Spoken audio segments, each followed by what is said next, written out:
ng Lucas chapter 11. Luke chapter 11. Punta po tayo dyan sa Luke chapter 11. Ito po yung ating text ngayong umaga. And particularly sa verse 20, chapter 11, verse 27. Luke 11, verses 27.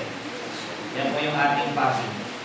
Sabi rito ng Panginoong Kristo sa verse 27, "And it came to pass, as he spake these things, a certain woman of the company lifted up her voice and said unto him, Blessed is the womb that bare thee." Masaya daw or mapalad yung sinapupunan na kung saan ikaw ay nailagay, and the paps which thou hast sucked. But he said, Yea rather, blessed are they that hear the word of God and keep it. Kumbaga sabi nito ng babae, sumigaw siya. Sabi niya, mapalad yung babae na kung saan nagpanganak sa'yo, nagpasuso sa'yo, mapalad siya. Pero dito, sumagot ang Panginoong Kristo, ang sabi niya, mas mapalad, sabi niya.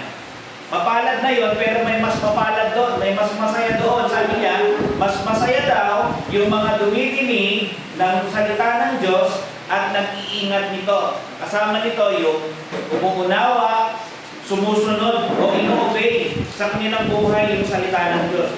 Yun daw yung tunay na mapalad. Mapalad na kung ikaw ay ginamit ng Panginoon na ipinanganak mo si Lord Jesus. Kumbaga si Mary, mapalad siya, pero may mas mapalad daw doon. Yung alin, kapag ikaw daw ay nakikinig, dumidinig, umuunawa, at sumusunod sa Word of God, yun daw yung tunay na masaya. Yun daw yung tao na mapalad. Pag pinansin natin dito sa ating binasa, ay ito ay mga salita ng Panginoong Kristo toward doon sa isang babae. Ang title ng aking message ay, Who is truly blessed? Sino nga ba yung tunay na masaya? O sino ba yung tunay na mapalad? Minsan natin, sinasabi natin, mapalad ako eh. Pero sa Bible, yung word niya mismo, ang ibig sabihin ng mapalad ay masaya ako. Pala yun. Minsan pag mapalad, sinasabi natin, kasi may natanggap akong blessing na nagdadala sa akin para maging masaya ako. Diba? Pero biblically, pag sinabing blessed ay happy ang ibig sabihin. Let's bow our heads and pray. Lord, thanks sa araw na ito. We pray for blessing, we pray for insight, and give us guidance for Thy honor and glory. We pray na iligtas po yung mga tao na wala pang kaligtasan today. We change their hearts, their lives, Panginoon. Dali niyo po sila sa daan ng kapiran, ready ng bawat isa. Ang mga mananampalataya na po, dalangin ko na patuloy niyo kaming dalhin sa daan ng kapiran at kamanahan, Panginoon. Dali niyo po kami sa mga kasalanan, and may we learn to stand and to say no sa mga evil sa aming buhay and evil sa aming pamilya. We pray na inyong banal na Espiritu ang sumama sa bawat sa amin ngayong araw at ang inyong anak ang mapapurihan at kailangan. Kung aming dalangin sa pangalan ng aming tagapagligtas. Amen. Again, ang title ng aking message ay Who is truly blessed? Okay? Yung mga salita dito na nakita natin, yung salita ng babae yun, sumigaw ka daw siya, sabi niya gano'n. And then nakita natin yung reaction ng Panginoong Kristo. Sinagot niya yung babae. Pero actually, pag pinansin natin, yung sinabi ng babae dito, may maaalala kayo. Diba sabi niya, ikaw yung, sabi niya, mapalad yung babae na ginamit. Sabi niya gano'n. Sabi ng babae, Blessed is the womb that bare thee and the paps which thou hast sucked. Mapalad yung babae na yon, yung nag-alaga sa'yo, nagpanganak sa'yo, nagpanguno sa'yo, hanggang sa ikaw ay lumaki. Mapalad siya. Sabi niya gano'n. Ewan pala kung naalala niyo na. Itong mga katagang ito ay sinabi po ni Elizabeth. Kilala niyo si Elizabeth? Hindi yung taga dyan, ha? Si Elizabeth na nanay ni John the Baptist. Diba? Nung pinagbubuntis pa lang ni Elizabeth, si John the Baptist, dumalaw si Mary kasi magkamag-anak sila. Nung nakita niya si Mary, yung baby sa kanya, gumalaw, nag-leap daw. Tapos, hindi mapigilan ni Elizabeth, ang sabi niya doon sa Luke 1:40 or 41, Elizabeth was filled with the Holy Ghost. Pinuspos daw siya ng Espiritu Santo. At sabi niya, Blessed art thou among women, and blessed is the fruit of thy womb. Sabi niya, mapalad ka sa babaeng lahat. Sabi, ikaw yung pinakamapalad na babae sa balat ng lupa. Ikaw yung pinakamasaya na babae sa balat ng lupa. Bakit? Kasi inilagay sa kanyang sinapupunan ang Panginoong Jesucristo para siya ay makapagkatawang tao. Sabihin yung fruit ng kanyang womb, sabihin yung kanyang sinapupunan, inilagay yung bunga ng kanyang sinapupunan doon. Alam nyo, yung mga sinabi pong ito ni Elizabeth, na-realize din ito ni Mary. Sabi ni Elizabeth, alam mo, ikaw yung pinakamapalad na babae sa balat ng lupa. Kasi imagine sa'yo, ikaw yung gagamitin ng Panginoon para maianak yung Messiah. Pag binalikan niyo po yung Luke chapter 1, kasi kanina binasa natin yung 41-42 eh. Pag tinignan po natin dun sa verse 46, sumagot si Mary. Nung nakita sila ni Elizabeth, sabi ni Elizabeth, mapalad ka sa lahat ng babae. Tapos, nag-respond si Mary, ito ang sagot niya sa verse 46, and Mary said, my soul that magnify the Lord. Sabi niya, niluluwalhati ko ang Diyos, sinasamba ko ang Diyos, pinupuri ko ang Diyos, and my spirit hath rejoiced in God, my Savior. Sabi niyo, aking spirito ay nagagalak sa aking Diyos na aking tagapagligtas. Dito nakakatuwa eh. Kung ang ibig sabihin nito ni Mary, sabi niya, yung spirito ko ay nagagalak doon sa Diyos na aking tagapagligtas. It may refer doon sa bata na nasa kanyang tiyan.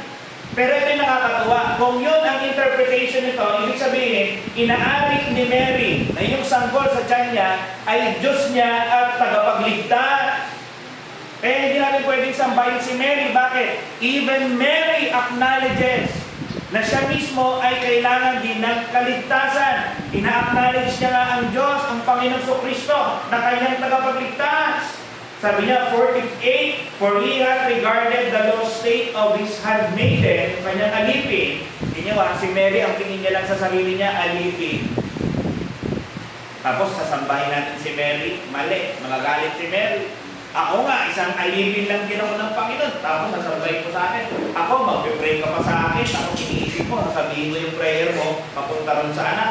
Ano ka? Hindi pwede yun. Bakit? Kahit nga ako, kailangan ko ng tagapagligtas. Si Mary na yan, ha? And then sabi ni Mary, for behold, from henceforth, all generations shall call me blessed. Sabi ni Elizabeth, alam mo, mapalad ka kasi ikaw yung pinakamapalad na babae sa balat ng lupa. Oo nga eh, kasi sa lahat ng generation, tatawagin na kumapalad. Imagine, kaya yung babae rito na sumigaw, ganon yung nangyari, natupad ito, na lahat nga ng babae, sinasabi nila, mapalad si Mary. Kasi sa dinami-dami pa naman ng babae, na pwedeng maipanganak sa pamamagitan nilang Panginoon Jesucristo, siya ang pinili. Diba? Hindi naman pwedeng dalawa, kailangan isa lang. Kaya napakapalad ni Mary. Sa aaralin ko natin ngayong umaga, dalawang bagay lang yung makikita natin. So, yung passages ng verse 27 at 28, nilagyan ko ng heading. Una, makikita natin dito, the woman exclaimed. Okay? Yung kanyang isinigaw. Okay? Makikita mo siyang sumigaw, meron siyang sinabi. Pangalawa, makikita natin, the Savior reacted.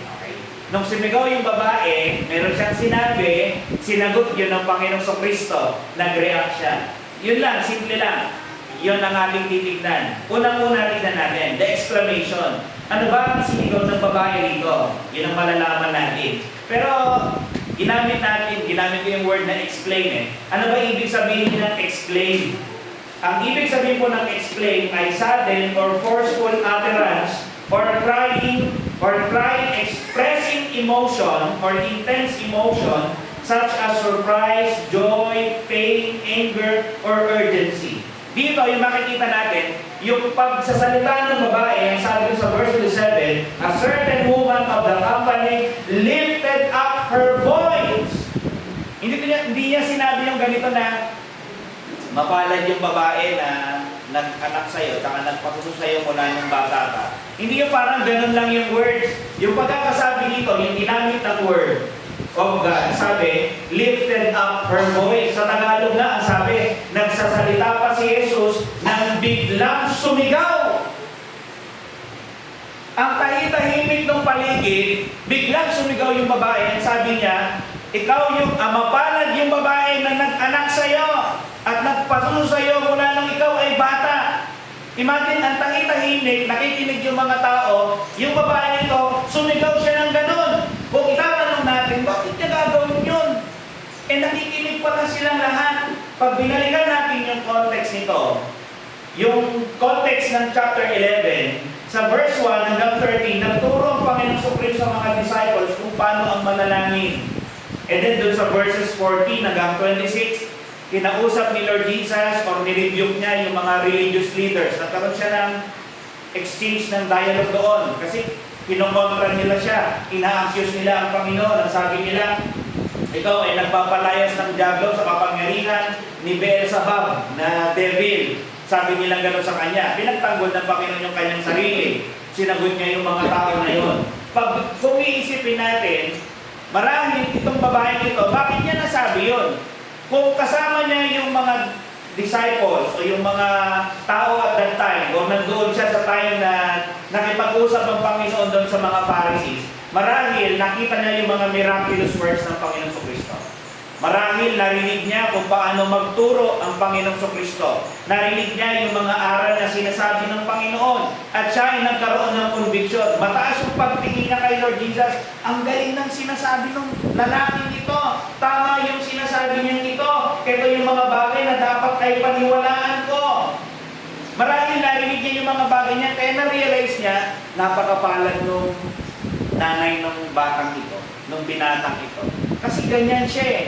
Malalim siya sa pagkaunawa doon sa Word of God. Kaya napakapalad niya ng nanay mo kasi ginagamit pa siya ng Panginoon na mag-minister. Hindi ko alam kung kilala nung babae si Mary. Hindi na binanggit eh. Pero may mga nabasa ako na sinabi daw ito ng babae, marahil daw kasi siya ay nanay. Kung baka iniisip niya kung ako yung nanay niya, napakapalad ko. Ang alam niya, hindi niya anak yon. Siyempre, anak nga ni Mary. Anak siya ng ibang babae. Kaya sabi niya, napakapalad ng nanay nito. Diba? Ang ganda nga eh. Kasi kung siya, naiintindihan niya na kung ikaw, ganyan yung nakikita niyang lalaki, ganyan yung nakikita niya na manggagawa o minister, na-appreciate niya yung magulang na nagpalaki doon sa bata niya at narating niya yung ganyang pagkakataon. Ganyan yung nararamdaman ng babae. Kung ikaw yung nanay, o marahil si Mary marahil ay proud doon sa kanyang anak, no? Yung babae proud eh. Sabi niya, ang galing ng batang ito ah. Pero na-appreciate niya rin yung nanay. Napakapalad ng nanay nito. Kasi ang galing niya eh. Talagang ginagamit siya ng Panginoon. Kung si Mary, tatanungin natin, Mary, proud ka ba sa anak mo? She will answer yes. Sasagutin niya kayo, yes, I'm proud with my son. Kasi alam naman niya, Diyos yun eh. Ang nagkatawang-tao ang Panginoong Jesucristo. Pero nonetheless, may kita natin dito yung parental joy. Yung nanay na nasumigaw, na nare-realize ngayon na kapag ganito yung anak, nakakaramdam siya ng galak. Ang galing ng batang ito, napakapalad ng magulang niya. Di ba yung mga magulang gano'n, kapag yung anak nila maganda yung mga ginagawa, mabubuti yung ginagawa, di ba masaya sila? Napapagalak sila kapag nasa school nga eh, yung mga anak natin, may na-achieve, di ba? Pag umaakyat ng stage, di ba proud ka din? Pag may nakuwang award, o lumaban rin sa contest, sumama, okay na-recognize yung anak natin, best in recess, sabi gano'n. Masaya tayo. Yung babae, yun ang nararamdaman niya, masaya siya. Para doon kay Mary, na na-realize niya, napakapalad ng nanay nito. Kasi ganito siya eh. Proud din siya doon sa Panginoong Jesucristo. Nakikita niya yung bagay na yun. Di ba? And then sabi rito, how much more doon sa religious realm? Pagdating sa religion, kung iisipin natin, napakaganda kapag ganyan. I mean doon sa religious realm is biblically. Pag tinignan natin yung Biblia, ano ba yung nararamdaman ng magulang kapag yung mga anak nila ay maganda yung ginagawa o tinuturo nila? Ang sabi rito sa Proverbs 10 verse 1, the Proverb of Solomon, A wise son maketh a glad father. Kita nyo? Kapag daw yung anak na lalaki ay matalino, ibig sabihin may pagkakilala sa Panginoon, may takot sa Diyos, alam niyo yung nararamdaman ng tatay, he is glad. Ibig sabihin masaya.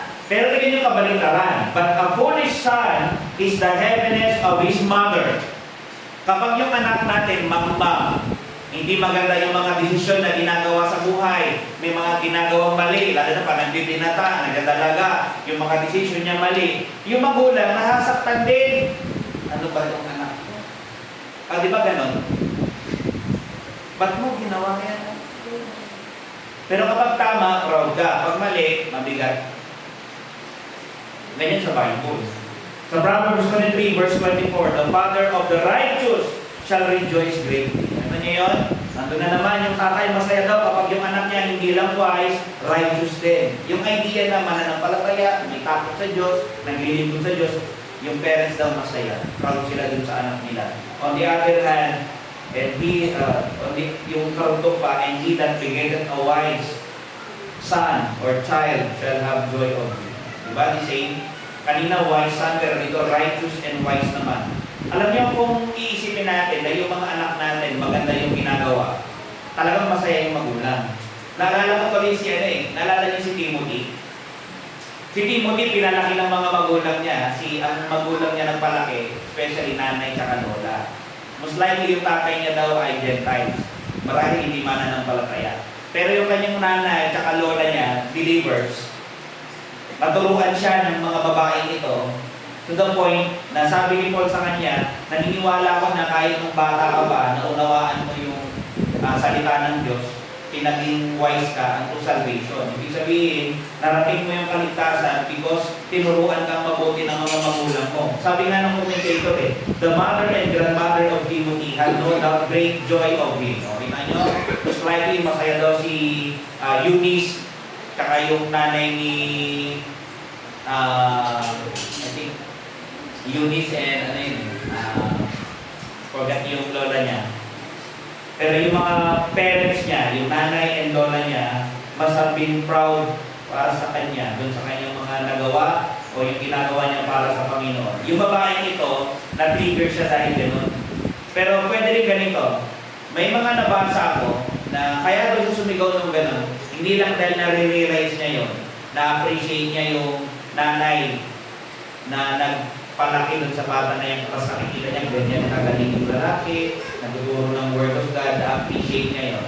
Isa pa, kaya raw niya nasabi yan, kasi ito daw ng pagkakataong ito, dinudugtong nila doon sa Matthew 12:46 na kung saan lumapit daw si Mary tapos kinakausap yung mga tao na baka pwede sabihin sa kanya na nandito siya, andito daw sila at kakausapin niya, pati yung mga kapatid niya.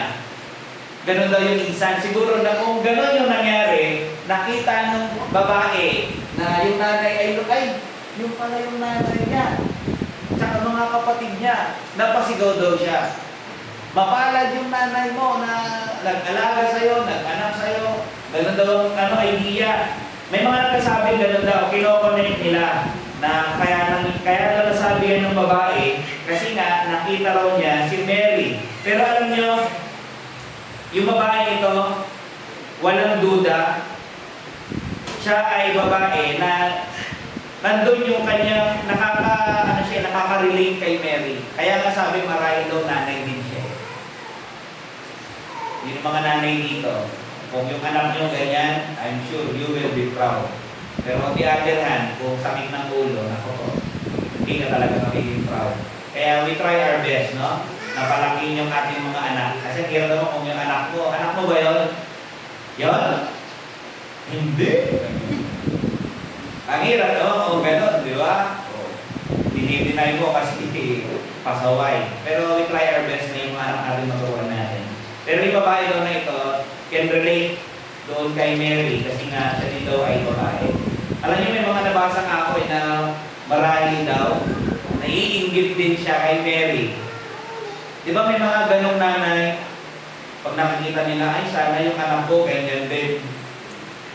Though, in a way, para hindi siya maganda kasi you're comparing yung anak mo dun sa iba. Pero bilang nanay, hindi mo maiwasan na gustuhin din yung ganung bagay. Kaya nga, kumbaga, yung si Mary daw, kumbaga maraming naiingit na nanay din. Kasi kung imagine, anak ko ang Panginoon sa Kristo. O diba? Talaga naman mag-ano ka, sama sayaw. Galing, sana ako din. Kaya lang hindi, si Mary talaga yun eh. Pero may halo daw na gano'n. Kumbaga, natural sa babae yung gano'n eh. Kaya nga, dito may kita natin na sabi niya, ng babae, iniisip niya na yung babae na yun, napakapalan nun. Tsaka napakasaya nun. Kasi sa dinami-dami ng babae, siya yung pinili ng Panginoon. Alam, kilala naman niyo yun ba? Siya ang si Mary. Alam ni Mary yan eh, na nasimula kung ano yung kanyang gagawin. Na kahit siya mismo, nananampalataya dun sa bata, nananasan niya. Alam niya yung kanyang pagiging blessed kasi sa dinami-dami ng babae, siya yung pinili. Di ba? Nalala niyo si Gabriel nung dinalaw siya. Sabi niya, alam mo Mary, ikaw ay magdadala ng isang sagol sa iyong sinapupunan. Natanong ko nga siya, paano mangyayari yun? Dalaga pa ako. Wala pa akong lalaking nasisitingan. Mag-alala, ilagay ng banal na spirito sa iyong sinapupunan ang bata. Sabi niya gano'n. Eventually, sa verse 38 ng Luke 1, nagpasabog siya. Behold, the handmaid of the Lord, be it unto me according to thy word. And the angel departed. Alam niyo nung nalaman ni Mary yun, nagpasakop siya. Kung anong gusto ng Diyos, gawin niya sa akin. Pero nahirap yun. Alam niyo kung bakit? Imagine talaga ka, bigla kang mabubuntis. Scandal, actually, na-preach ko na yun eh. Naging scandal yun sa buhay ni Mary. Kasi engaged pa lang sila, nabuntis na siya. Noong time na yun, bawal kasi yun. Kaya controversial yung time na yun. Imagine, hindi pa sila nagsasama, pero nabuntis na. Para kay Joseph din, ano yun, issue, bakit? Iniisip nga ni Joseph na hiwalayan si Mary eh. Pero kinausap siya ng angel, Angel Gabriel na wag. Kasi hindi ka niloko ni Mary, bakos yung pinadala niya sa kanyang sinapupunan, ito ay bata na galing sa Diyos.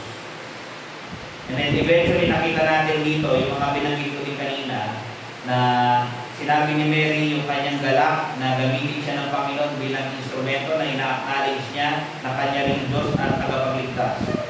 And then 49, sabi niya, for he that is mighty have done to me great things. Alam niya na yung mga bagay na ito ay kamanghamang ng bagay. Kaya kung iisipin natin, talagang may reason si Mary to be happy. May reason si Mary para i-claim na siya ay blessed, ako ay blessed. Bakit? For this particular reason, ginamit ako ng Panginoon para maging vessel o sisidlan para maipanganak ko ang Panginoon sa Kristo. Same way dun sa babae na sumigaw, ito yung kanyang naiintindihan, napakapalad ng nanay mo talaga sa lahat ng babae. Kasi siya yung naging nanay mo. Ginagamit ka ng Panginoon o yung tagapagligtas namin, napakapalad niya. Pero alam nyo, kumbaga maiintindihan natin yun eh. Pero yung sinabi ng Panginoon sa Kristo, yun yung parang magandang pag-isipan eh. Sabi ng babae, yung mga mapalad yung nanay mo, siya yung pinakamasaya sa lahat. Siya yung nagpakanak sa'yo, nag-alaga sa'yo. Pero imagine ang sagot ng Panginoon sa Kristo sa verse 28. Alam mo, sabi niya, yea rather, sabi niya gano'n. Pero sumagot si Jesus, alam mo, higit na mapalad, sabi niya. Yea rather, sabi niya, mapalad yung nanay mo, sabi niya gano'n. Kasi pinanganak ka niya eh.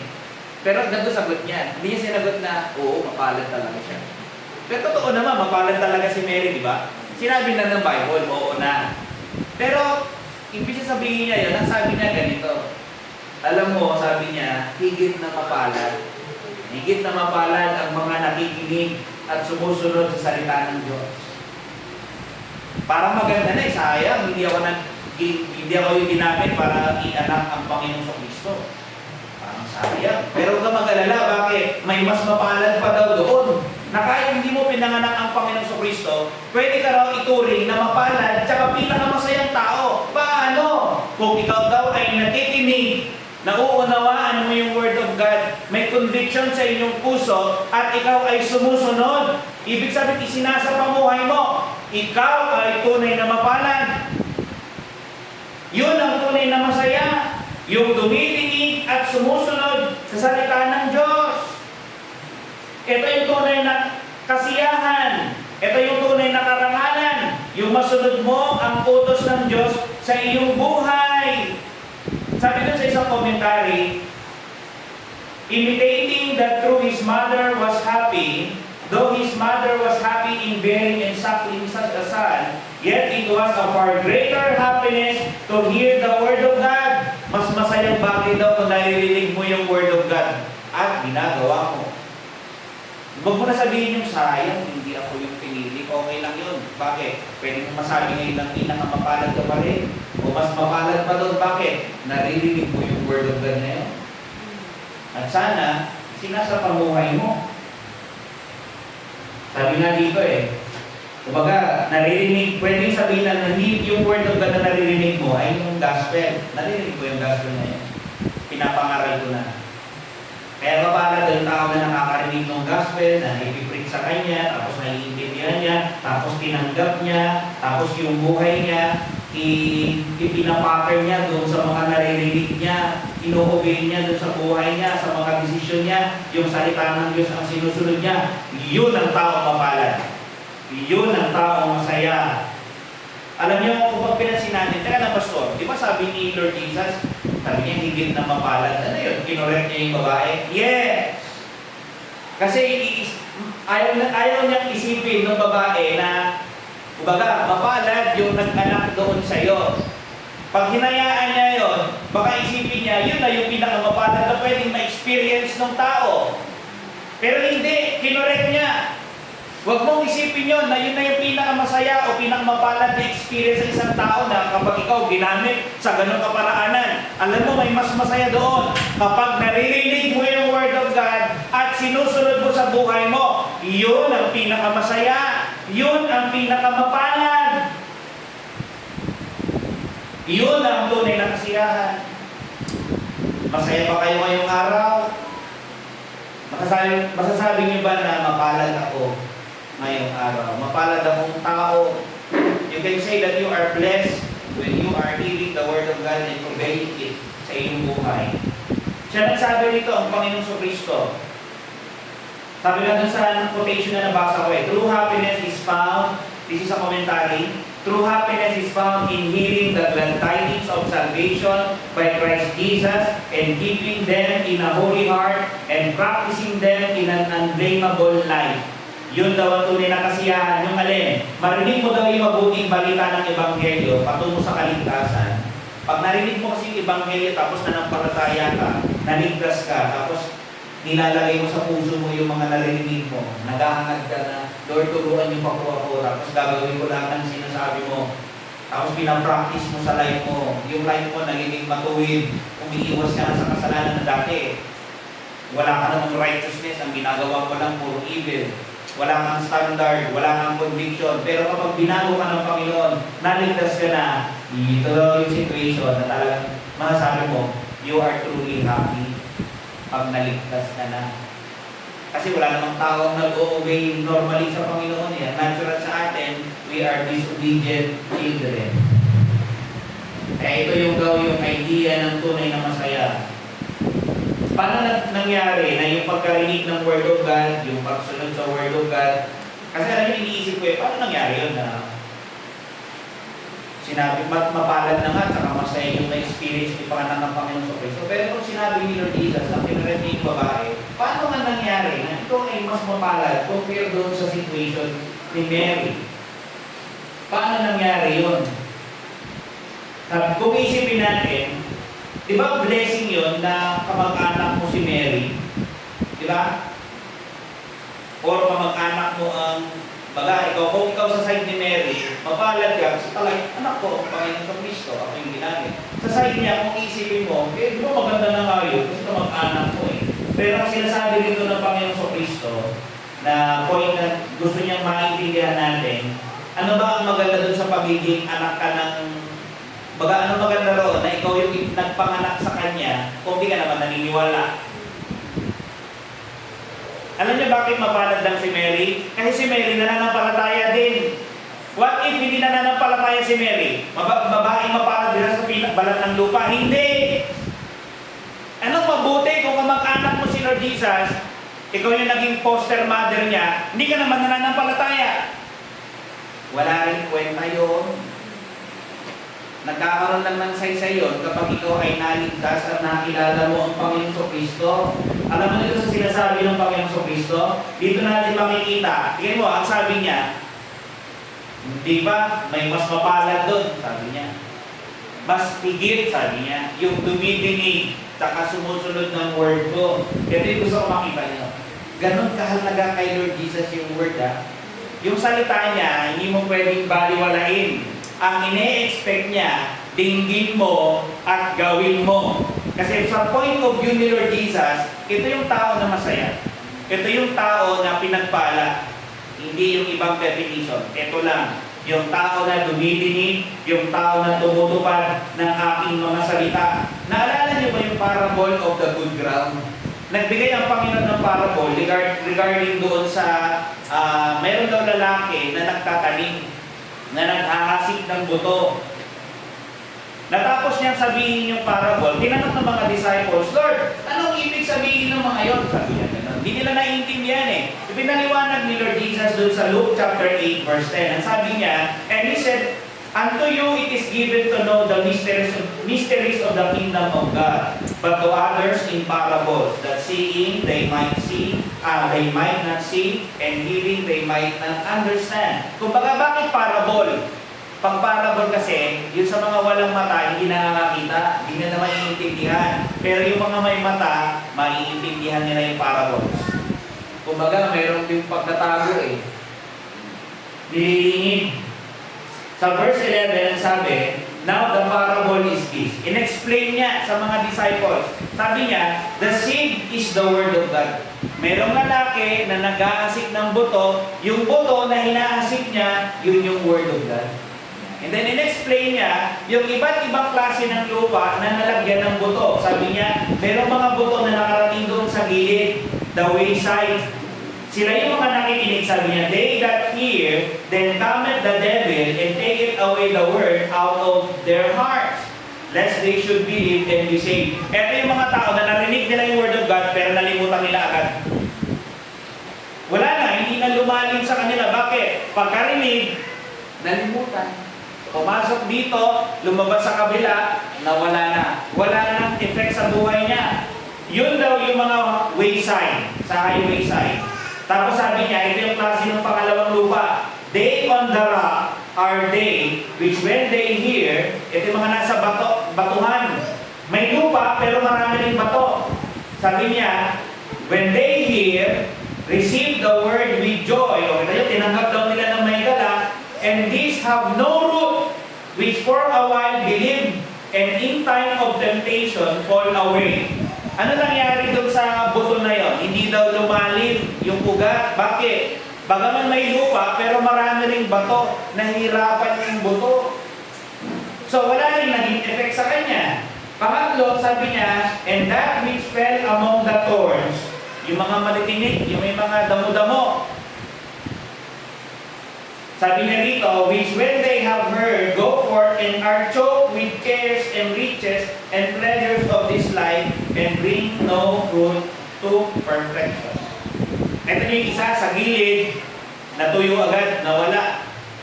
Yung isa hindi daw lumalim, walang naging effect, nagkaroon ng problema, ng temptation, nahulog na agad. Itong pangatlo, nahulog naman doon sa mga may damo, may mga tinik. Hindi rin ito nabuhay ng maayos. Bakit? May kasabay siya. Nasakal. Hindi tumubo ng maayos yung halaman. Dito may kita natin yung sinabi ng Panginoon na sa verse 28, sabi niya, di ba sabi niya, blessed are they that hear the word of God and keep it. Pero pag tinignan mo dito sa parable of the good soil, doon sa verse 15, may same words kayong makikita. Sabi ni Lord, ito yung lalaki nagkasik ng buto, pero may mga napuntahan na hindi nagbunga. Pero may napuntahan na klase ng lupa na nagbunga. Sabi dun sa verse 15 ng Luke 8, but on the good ground, yun. Paano mangyayari na yung word of God ay magbubunga sa buhay natin kapag daw yung puso natin ay good ground? Pag sinabing good ground, na-cultivate. Pag na-cultivate, ibig sabihin na-arato. Ibig sabihin na-prepare. Tinanggal yung mga bato, tinanggal yung mga damo-damo na pwedeng kumagaw ng nutrients para pag naglagay ng buto, malaya siyang lalago, lalaki at bubunga. Ibig sabihin yung heart ay prepared. Dito, sinasabi ng Panginoon sa verse 15, but that on the good ground are they, ito raw yung which in an honest and good heart. Meron silang tamang intensyon. Ito raw yung mga puso na noble, marangal daw, and at the same time, may tama silang desire, tama yung hangarin nila. Anong ginawa nila? Nung narinig daw nila yung Word of God, having heard the Word, narinig nila, na-convict sila, ano ginawa nila? Keep it.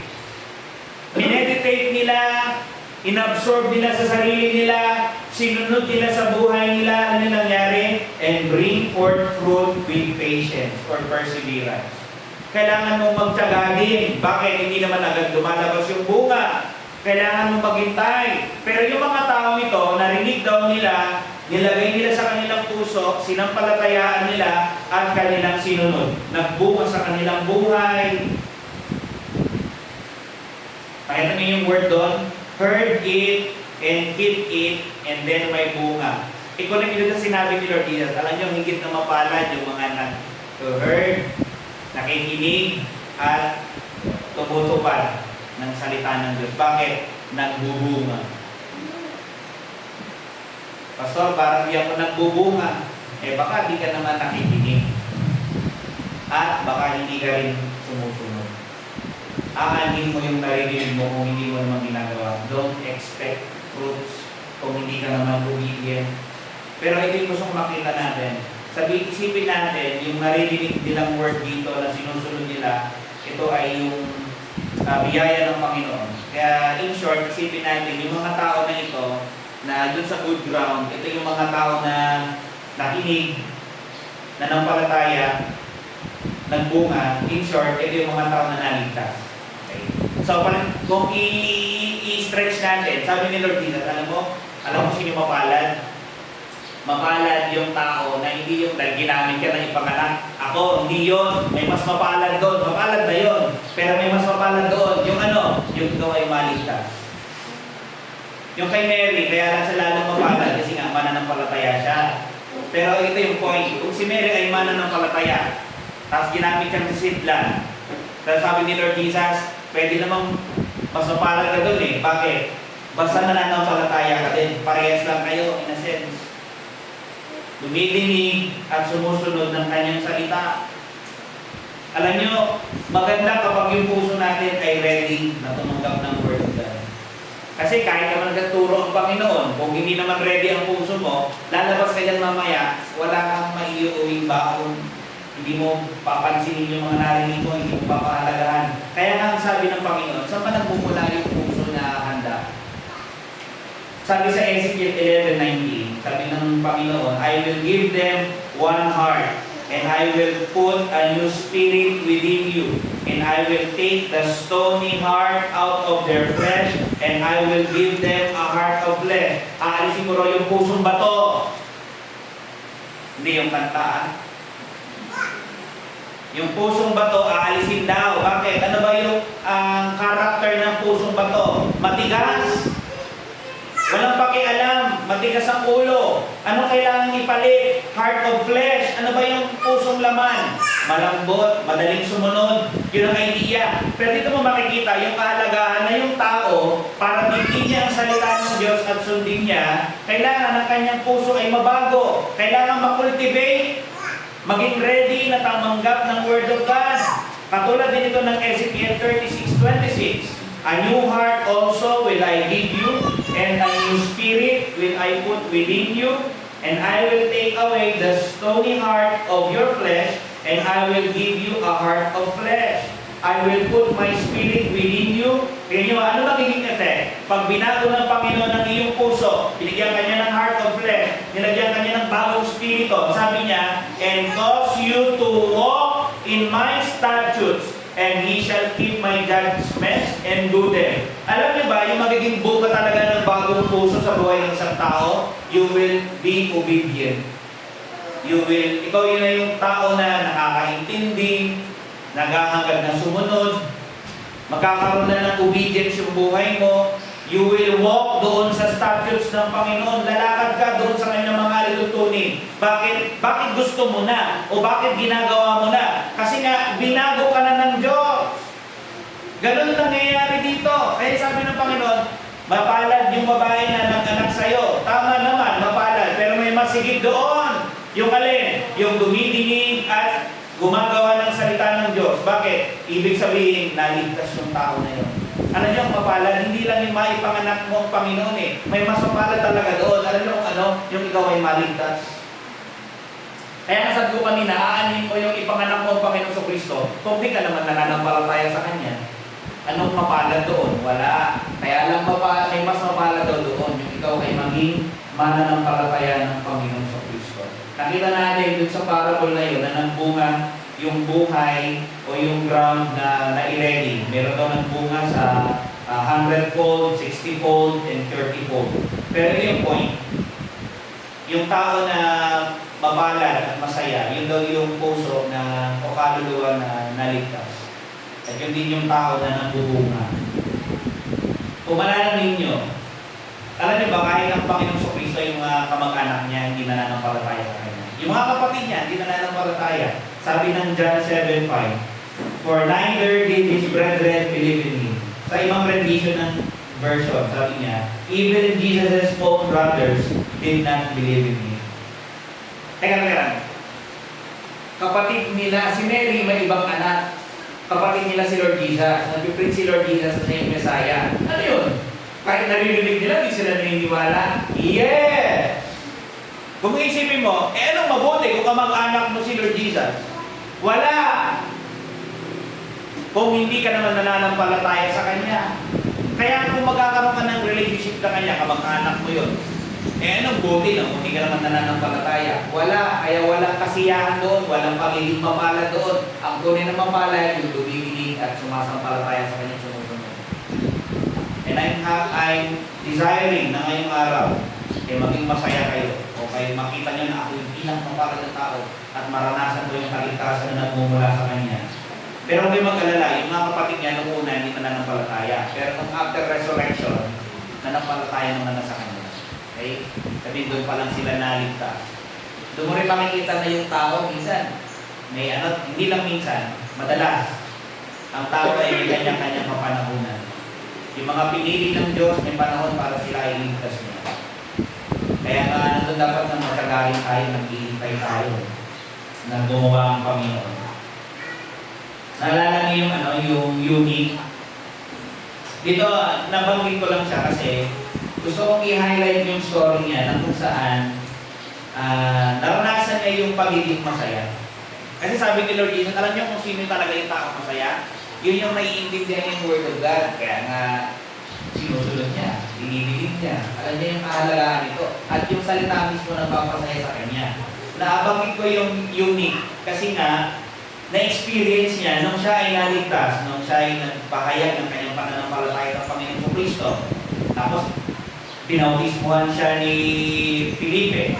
Ang sabi doon sa Acts 8:39, "And when they were come up out of the water, the Spirit of the Lord caught away Philip." Kaya yung unique.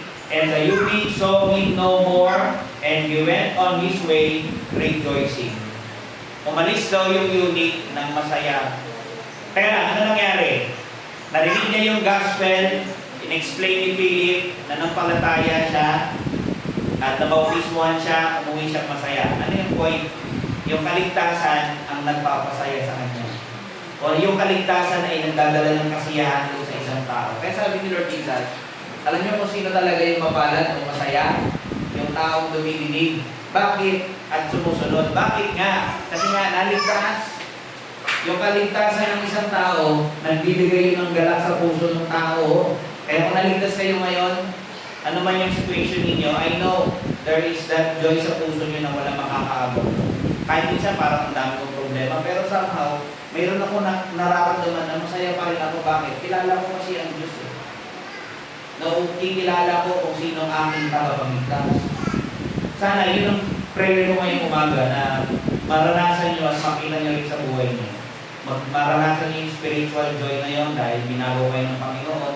na kaya kayo sumusunod at tumitingin ng Word of God kasi nga, naranasan niyo yung pagbabago na nagmumula sa Diyos. Sino bang hindi magiging masaya kung ikaw ay part ng family ng Diyos? Kung alam mong ikaw ay anak na ng Diyos, di ba talaga magiging masaya ka? And let me ask you, anak na ba kayo ng Diyos ngayong umaga? Nabago na ba kayo? Nabigyan na ba kayo ng bagong puso? Nabigyan na ba kayo ng pusong laman? Na sinasabi ng Ezekiel kanina na ibibigay daw ng Diyos? Na kapag ibinigay doon sa isang tao, pag meron na isang tao, doon pa lang daw siya magsisimulang sumunod. Kaya ganun kahalaga na tayo ay magkaroon ng pagkakilala sa Diyos. May naalala pa akong passage eh. Kung tayo ay bahagi, naligtas, bahagi tayo ng pamilya ng Diyos. Nakalagay din sa Bible na naalala niyo yung binanggit ko kanina. Sabi, maparo na sabi ito ng babae, kaya siya napasigaw ng gano'n. Kasi daw, iniisip ng ibang mga commentator at mga scholars, marahil ito daw yung time na lumapit daw yung nanay niya. Gusto tinatawag siya. Pero alam niyo ba yung tagpo na yun? Na nung lumapit yung nanay niya sa kanya, nakarating talaga sa kanya. Ang sabi ng mga disciples, Lord, yung nanay mo at kapatid mo nandiyan sa labas. Alam mo sabi ni Lord Jesus? Sabi niya sa Matthew 12:47 or 49, and he stretched forth his hand toward his disciples, sabi dito, and said, Behold, my mother and my brethren. Ano yung ginawa daw ni Lord Jesus? Lumabas siya, ang sabi ni Lord Jesus, tumayo siya at sinabi niya tinuro niya yung mga kamay niya doon sa mga disciples. Sabi kasi ng mga disciples, yung nanay mo at mga kapatid mo nasa labas, ang ginawa niya, nandun sila, in-stretch niya yung kanyang kamay, and then sabi niya, tignan ninyo, behold, my mother and my brethren. Ito yung tinuturing niyang pamilya. Sino? For whosoever shall do the will of my Father which is in heaven, the same is my brother and sister and mother. Kung ginagawa mo daw yung kalooban ng Diyos Ama, itinuturing ka daw ng Panginoon Jesus na kanyang kapatid na babae, itinuturing ka daw niyang kapatid na lalaki, itinuturing ka daw niyang nanay, itinuturing kanyang pamilya in short. Sino tinuturing ng Diyos na kanyang pamilya? Yung dumidinig at gumagawa ng kanyang mga salita. Yung gumagawa ng kalooban ng Diyos. Ano ba kalooban ng Diyos? Na ikaw ay sumampalataya kay Kristo. Pag di mo ginawa yun, hindi ka niya tinuturing na kanyang pamilya. Kaya never expect something. Ano to? Very crucial. Tanungin mo yung sarili mo. Ano ba ang ginagawa ko sa Ebanghelyo? Ano ba ang ginagawa ko dun sa Word of God? Nananampalataya ba ako? Sumusunod ba ako? Naiintindihan ko ba ang mga ito? Let me end. Sino nga ba ang tao na tunay na masaya? Yung bang mga kamag-anak ng Panginoong Kristo? O sila na dumidinig, nakakaunawa, nananampalataya at sumusunod sa Kanya? Ang mga mananampalataya yan, yung mga na-born again, sila'y nakaka-experience o naka-experience ang tunay na kasiyahan. Sa mga kapwa ko mananampalataya ngayong umaga, this is an encouragement para sa atin. Na tayo niligtas ng Panginoon, naranasan natin yung biyaya ng Panginoon, tinawag tayo sa kaligtasan, and by God's grace, we are walking toward heaven. Anytime pwede tayo mawala. Alam niyo, lagi nung nababanggit, ano yung babanta ko nandito? Yung ministry talaga ng gospel. In a way, I'm preparing you to die. Inihahanda ko kayong mamatay. Huwag niyo nang isipin na masakit madinig. Pero that's true. Ang hirap naman kung hindi kayo handang mawala. Mapapahamak kayo. That's why the preaching of the gospel is preparation para sa ating mga kaluluwa. Kaya yung mga mananampalataya, let's realize we are heading toward heaven because of our Savior. Kaya yung ating mga sarili, panatilihin natin na nandun yung ating saya sa Word of God. Magbasa tayo, pahalagahan natin ito, pagbulayan natin ito, ingatan natin sa ating mga sarili at puso. Wala nating hayaan na lumayo tayo sa Word of God. Alam niyo kung bakit? Doon natin mararanasan yung tunay na kasiyahan. Ang sabi ng Revelation 1:3, Blessed is he that readeth, and they that hear the words of this prophecy, and keep those things which are written therein, for the time is at hand. Ang tunay na lang mapalad, yun ang babasa, tumitinig, at sumusunod. Gawin natin yun. Very plain. Igalang natin yung sarili natin sa salita ng Diyos. Diba? Sa mga kaibigan namin ngayong umaga, I hope ngayong araw ay magbago ang iyong pagtingin. Kung nung una o walang pagpapahalaga ikaw sa Word of God, nawa ngayong araw makita mo yung kahalagahan na dapat itong basahin, dapat itong unawain, dapat itong tanggapin, paniwalaan, at dapat itong sundin sa iyong buhay. Kasi bakit? Salita yan ng Panginoon sa Kristo. Imagine, hindi ka raw niya tinitignan na masaya kung hindi ko ginagawa yung mga sinasabi niya. Sa point of view niya yun. Hindi naman mahalaga yun eh. Point of view yan. Pero ang mahalaga yung point of view niya. Doon dapat yung maging point of view natin. Kaya mga kaibigan natin, huwag natin gayahin yung mga tao na walang pakialam sa salita ng Diyos. Nawa, buksan ng Diyos ang iyong puso. Ngayong araw, bigyan ka niya ng nasa, nabasahin ang mga ito, hindi ng mga ito, at sundin ang mga ito, itago o ilagay ito sa iyong puso. Ang sabi nga ng James 1:22, diba? Be ye doers of the word. Aanin mo yung nakikinig ka palagi dito, kasi lagi naman ako present dito eh. Kung natanongin kita, ginagawa mo ba? Yun lang, hindi po. O di anong point? Anong sense? Kaya nga sabi ni James, be ye doers of the word. Ingatan natin kung paano natin tinatrato yung salita ng Diyos. Diba nalala yung sinabi ni Lord Jesus sa Sermon on the Mount? Yung the way na tinatrato niyo yung Word of God, yung salita ko, mahalaga yun. Bakit? Itinutulad ko kayo. Pag dinidinig niya at ginagawa yung Word of God ko, para kayong tao na nagtayo ng bahay sa ibabaw ng bato. Kahit anong bagyo ang dumating, magnanatili kayo. Pero kapag kayo dumidinig lang, pero hindi nyo ginagawa yung salita ko, para kayong tao na nagtayo ng bahay sa may buhanginan, darating ang araw, masisira ka. Tatakayin ka ng bagyo. Malalayo ka sa kanya. Diba? Kaya nga pahalagahan natin. Kaya kapag nalala mo, sabi niya, higit daw na mapalad o masaya yung tao na dumidinig sa kanya at sumusunod sa kanyang mga salita. Kasi nga, ganun niya pinahahalagahan. Let me end. Are you someone who is truly happy today? Ikaw ba yung tao na masaya ngayong umaga? According sa point of view ni Lord Jesus. Kasi hindi ito about material things, ha? Na alam ko, napapasaya tayo kapag may mga bago tayong gamit, di ba? Nakabili ka ng ganito, may ganito ka, may ganyan ka. Parang nakakaramdam ako ng saya, Pastor. Dahil dun sa mga nagagawa na meron ako. Pero yung ganong saya, it fades. Masaya ka lang kasi bago pa eh. Pero pag nawala naman na, medyo luma na, di mo na pinapansin, di ba? Hindi ka na ulit ganun kasaya eh. Kasi nga, bakit? Material things yun eh. Pero hindi yun yung gusto ko na kasiyahan na maranasan nyo ngayong umaga. Gusto ko yung kasiyahan na maranasan nyo is yung magiging masaya kayo hanggang dun sa walang hanggan. Ano yun? Yun yung kasiyahan na inudulot ng kaligtasan. Na kahit wala ka ng material things, pwede mo masabi, I am the most happy person in this world. Bakit? I am saved. I know Christ. I know God. I'm heading to heaven. Naranasan ko yung kaligtasan na nagmumula sa Kanya. Sabi ng Psalm 144, verse 15, happy is that people. Meron higit pa nga eh. Sabi na, alam mo sino daw yung mga masasayang tao din? Kapag ang Diyos daw yung Diyos mo, masaya ka talaga. Yun lang. Imagine mo, basta ang Diyos ko ay yung tunay na Diyos. Masaya na ako doon. Hindi man makamit lahat ng bagay sa mundong ito.